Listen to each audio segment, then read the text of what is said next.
We're continuing with Unit 4 and starting Chapter 16. Chapter 16 is all about random variables. There's a couple of different types of random variables, but we're going to start with discrete random variables. Before we get to talk about discrete random variables, it's important to identify what a random variable actually is. So in this case, we're using x to denote our random variable. And a random variable is a variable based on a random event. We use a capital letter, such as x. It can be a different letter, but in our case, we're going to use x right now. And this represents what our variable is. A particular value of a random variable will be denoted with a corresponding lowercase letter. So in this case, it would be a lowercase x. But again, random variables is a variable based on a random event. Discrete random variables is a random variable where the outcomes can be listed. So they will be exact values, and there will only be a certain number of them. When we're dealing with discrete random variables, we can create what's called a probability model. So the probability model is a collection of all the possible values and probabilities that can occur. So looking at random variables, in order to play a card game, you have to pay $5. You get to draw one card in this game. If you get an ace of hearts, you win. And in this case, you win $100. Any other ace, you win $10. Any other heart, and you win $5. And anything else, you lose. So are you willing to play this game? Keep in mind, you're paying $5, so the maximum you're going to win is actually $95. Or you'd win $5. Or you would break even, or you lose your money. So is possibly losing $5 worth possibly winning $95? If you're not willing to play the game, what happens if we were to raise the price to $200 that you could win? Does that entice you to want to play it more? This is an example of a random variable. In this case, our random variable is the amount of money that you will win. It's a discrete random variable because you can win $100, $10, $5, or nothing. So you have exact values, and there's only a few different options. There can be multiple options and more options than what we see here, but again, discrete means that you have specific values. So expected value, which is center. A table is the best way to show the probability model. So if I'm asking you to give me a probability model, a table similar to what we're about to see is what I'm looking for. So in this particular case, this is a good probability model because it's going to give your outcome, and you always set it up this way where you have your outcome in your first column. And in this case, the outcomes that we're looking for, the ace of hearts means that we win. An ace means that we win but win less. A heart means that we break even, and all other cards mean that we lose. So those are our outcomes. In the second column, you put your random variable. In this case, our random variable is the payout.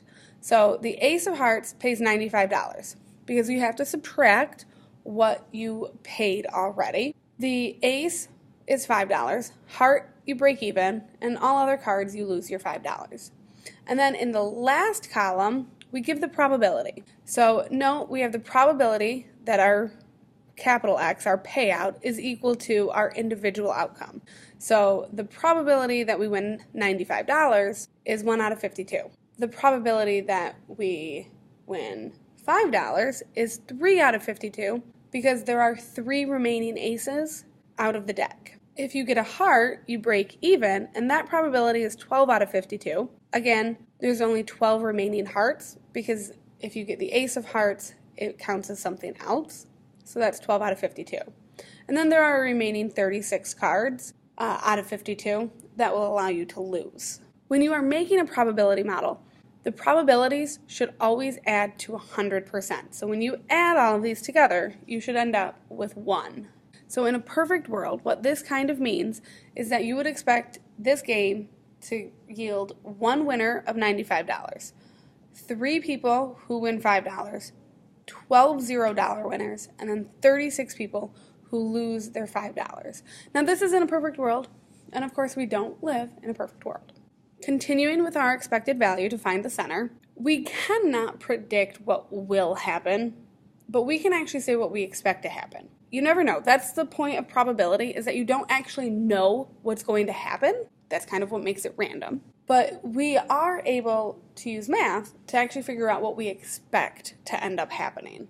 So we use mu for our population mean, and we'll use E of x for our expected value. So E meaning expected, and then your random variable is in the parentheses. So our population mean, our mean, mu, is equal to our expected outcome.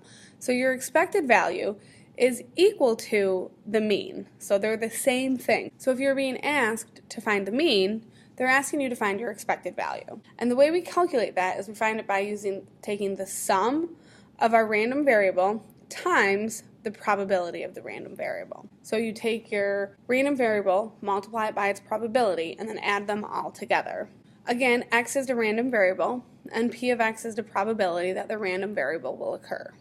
So for the game that we were playing, if we're asked to find the mean, we're being asked to find the expected value. In this case, it would be the $95 that you win if you get the ace of hearts times the probability, plus the $5 you win for getting any other ace times that probability, plus the $0 you get for breaking even if you get any other heart times that probability, plus the negative $5 that you lose if you get any other card times its probability.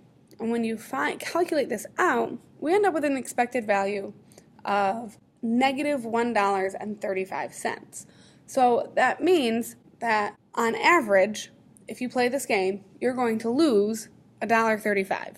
Now, of course, it's not actually possible to lose $1.35 playing this game. It's only possible to lose $5. So the expected value doesn't give you an exact number. It doesn't tell you exactly what's going to happen or even necessarily a possibility of what could happen. Essentially, what the expected value is giving you is what would happen in the long run. So if you were to play this game over and over and over and over and over again, in the long run, you'll end up losing about $1.35 each time you had played.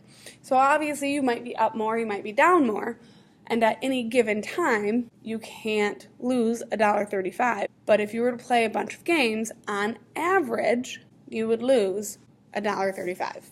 So for a discrete random variable, you multiply each random variable by the probability that it occurs, and then you find the sum. Trying another example. Your car goes into the mechanic to fix the AC. The mechanic says it's just dirt in the control unit and that 75% of cases it can be fixed by recharging it for $60. If that fails, then the AC must be replaced and there's an additional cost of $100 for parts and $40 for labor. We want to define the random variable and construct the probability model. So in this case, I actually already have the probability model set up. We have our outcome, which could be we either recharge the AC or we replace the AC. Our variable here is the cost, and then we have the probability column. The cost, if we recharge it, is $60. The probability that will work is 75%. So 0.75, because we're going to write percents as a decimal. Then, if it has to be replaced, it costs an additional $100 for parts and $40 for labor. So it's going to be that $60 plus the $100 plus the $40 for a total of $200. And the probability that this is going to have to happen, remember the probability column must add to 1, and since there's only 2 spaces, this must be 25%. So this is how you would set up the probability model. You have your outcome, what your random variable is, and then the probability that each outcome would occur. Next, we want to find the expected value. So our expected value is going to be equal to the variable times its probability plus the variable times its probability. So when I add these together, I get 22.5 plus 50 equals $72.5. Now again, obviously we're not going to spend $72.5. We're either going to spend $60 or $200. But if you were to have your AC fixed a lot, on average, you would end up spending about $72.5. That is it for today. I will see you guys in class tomorrow. Have a good night.